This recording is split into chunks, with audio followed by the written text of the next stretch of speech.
அப்பாவோட முதல் தேதிக்காக ஊருக்கு போயிருந்தோம். ஸோ ஒரு 4 நாள் அங்கேயே இருந்துட்டு அதுக்கப்புறம் தான் வர மாதிரி இருந்துச்சு. போகிறதுக்கு முன்னாடி இந்த ஃப்ரிட்ஜில் இருக்கிறதெல்லாம் எடுத்து வெளியே போட்டுறணும்னு நினச்சேன். அவசரத்தில் மறந்துட்டு போயாச்சு. ரிட்டன் வந்து பார்க்கும்போது எல்லாமே வந்து வேஸ்ட் ஆயிருந்தது. சரிட்டு அதெல்லாம் எடுத்து க்ளீன் பண்ணுறதுக்கு வச்சுட்டு அதுக்கப்புறம் நல்லா இருந்த காய்கறியில் வந்து சமைச்சிடலாம் அப்படின்னு சொல்லிட்டு தான் வந்து சாப்பாடு ரெடி பண்ணிட்டு இருந்தேன். அதெல்லாம் க்ளீன் பண்ணி வச்ச பின்னாடி தான் கொஞ்சம் திருப்தியாக இருந்தது. அப்படியே கையோட ஃப்ரிட்ஜையும் வந்து க்ளீன் பண்ணி விட்டாச்சு. அதுக்கப்புறம் அவரைக்காய் பொரியல், வெண்டைக்காய், உருளைக்கிழங்கெல்லாம் போட்டு குழம்பு வச்சுட்டு ஊர்லேருந்து வரும்போது பார்த்தீங்கன்னா அவகேடோ எடுத்துகிட்டு வந்திருந்தேன். சரி, அந்த அவகேடோ வந்து ஜூஸ் போட்டு குடிச்சிடலாம். ஏன்னா அதுவும் வச்சா ஒரு 2 நாளில் வீணாயிரும்.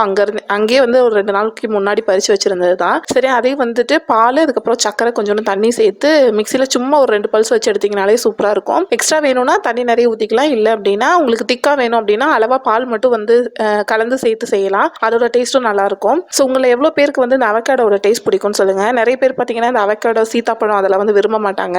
ஒரு சிலருக்கு வந்து இந்த மாதிரி ஐட்டம்லாம் ரொம்ப பிடிக்கும். நான் வந்து அந்த 2வது கேட்டகரி. எனக்கு இதெல்லாம் ரொம்ப பிடிக்கும். நீங்கள் எப்படின்னு மறக்காம கமெண்ட்ல சொல்லுங்கள்.